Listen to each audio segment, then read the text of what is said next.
ఒకప్పుడు నేను తప్పు చేస్తే ప్రశ్నించండి అని చెప్పిన పవన్ కళ్యాణ్ ఇప్పుడు ఖచ్చితంగా నేను చెప్పింది పాటించాల్సిందే, మీరు అనుకరించాల్సిందే, మీకు ఇష్టం ఉన్నా లేకపోయినా అని చెప్తున్నాడు. పవన్ కళ్యాణ్లో ఒక నియంత, ఒక నాయకుడిగా ఆయనలో ఒక కొత్త వ్యక్తి చొరబడ్డాడు. నియంతలాగా పవన్ కళ్యాణ్ కార్యకర్తల పట్ల అనుసరిస్తున్నాడా అంటే ఒక్కసారి ఆయన మాటలు సోషల్ మీడియాలో వైరల్ అవుతున్న వీడియో చూసిన తర్వాత మళ్ళీ మనం దీనిపై విశ్లేషించుకుందాం. One simple line, one straight line తో మేము ఒక సింపుల్ సెంటెన్స్ చెప్తున్నా, అది ఇప్పుడు నేను కమాండ్ ఇస్తాను, మీరు ఫాలో అవ్వండి అంతే. అంతేగాని గుడ్డిగా నాతో సహా అంత వ్యక్తిగత ఆరాధన ఎవరిని చేయకండి. నాతో సహా నన్ను సేనాని అన్నారు, మీ సేనాని చెప్పింది మీరు వినండి అంతే. నాతో సహా గుడ్డిగా ఆరాధించకండి ఎవరిని. నేను దీంట్లో నన్ను ప్రశ్నించగలను. నేను మంచి అయితే మంచిని పెట్టండి, నేను తప్పు అయితే ఖచ్చితంగా నిలువ చేయ. నువ్వు తప్పు చేస్తున్నావు అంటే సరిదిద్దుకుంటాం, అదే కదా ప్రజాస్వామ్యం అంటే.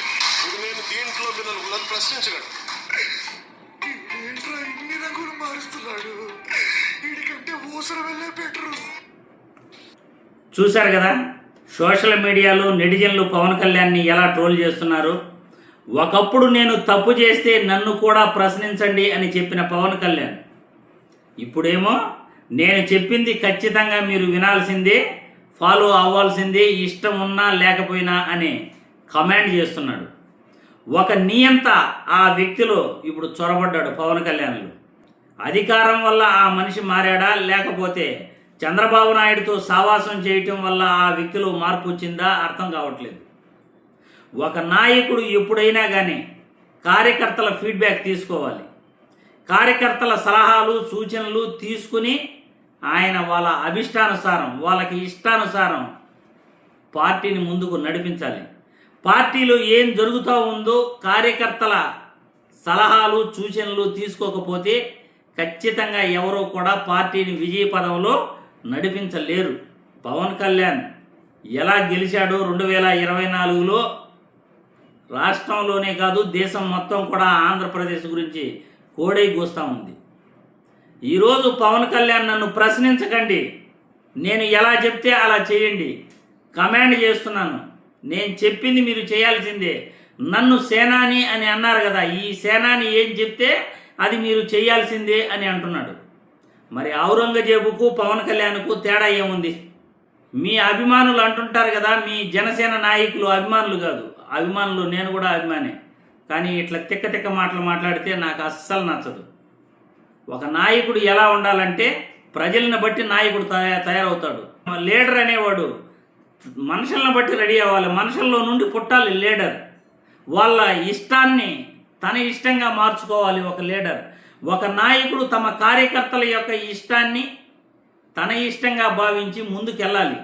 అలా పార్టీని కార్యకర్తలకి ఇష్టానుసారం ముందుకు నడిపించి తీసుకెళ్లేవాడే నిజమైన నాయకుడు. కానీ పవన్ కళ్యాణ్ నాయకుడు కాదు. ఎందుకంటే నేను చెప్పేది మీరు వినాలి అని అంటున్నాడంటే ఔరంగజేబు కూడా అలాగే మాట్లాడేవాడు. ఔరంగజేబుకి పవన్ కళ్యాణ్కి తేడా ఎక్కడా నాకు కనిపించట్లే, ఒక నియంత కనిపిస్తున్నాడు. పవన్ కళ్యాణ్ గతంలో ఏం మాట్లాడాడో అది నిజమైన పవన్ కళ్యాణ్. గతంలో మాట్లాడిన మాటలు అది ప్రజాస్వామ్యానికి అనుకూలంగా ఉండే మాటలు. ఇప్పుడు పవన్ కళ్యాణ్ 3 రోజుల క్రితం ఏదైతే మాట్లాడాడో అది ఖచ్చితంగా ఒక నియంతృత్వం. నేను చెప్పిందే చేయాలి అంటే పార్టీలో ఎవరో కూడా మన మాట వినట్లేదు. ఎక్కడెక్కడ ఏం మాట్లాడుతున్నారో, ఎలా కొట్లాడుకుంటున్నారో అన్నీ తెలిసే మనం పొత్తుల్లో ఉండాలంటే నేను చెప్పింది ఖచ్చితంగా కార్యకర్తలు పాటించాల్సిందే అనే ఉద్దేశంతో పవన్ కళ్యాణ్ చెప్తున్నాడు. అక్కడ అభద్రతా భావం కార్యకర్తల పైన, నా మాట వినరేమో కార్యకర్తలు, నేను చెప్పింది చేయరేమో అనే అభద్రతా భావంలో పవన్ కళ్యాణ్ ఈరోజు ఉన్నాడా అంటే ఎస్, 100% పవన్ కళ్యాణ్ అభద్రతా భావంలో ఉన్నాడు. కార్యకర్తలను నమ్మే స్థితిలో ఆయన లేడు. అందుకే నేను చెప్పింది మీరు వినాలి అని పవన్ కళ్యాణ్ అంటున్నాడు. ఒక నాయకుడు ఇలా ఉండకూడదు. ఒక నాయకుడు కార్యకర్తల యొక్క సూచనలు సలహాలు ఖచ్చితంగా తీసుకుని పార్టీని ముందుకు నడిపించాలి, అధికారంలోకి ఆ పార్టీని తీసుకురావాలి. ఎప్పుడైతే కార్యకర్తల సలహాలు సూచనలు తీసుకుంటారో అప్పుడే ఆ పార్టీ విజయం సాధిస్తుంది. అలా కాకుండా ఇలా నియంతృత్వం, తమ ఉద్దేశాలను తమ ఆలోచనలను వాళ్ళపైన బలవంతంగా నెట్టే ప్రయత్నం చేస్తే పార్టీలు ఎవరు మిగలరు. ప్రతి ఒక్కరికి కూడా ఒక అభిప్రాయం ఉంటుంది కదా, మెయిన్ నాయకులే మిగలరు పార్టీలు.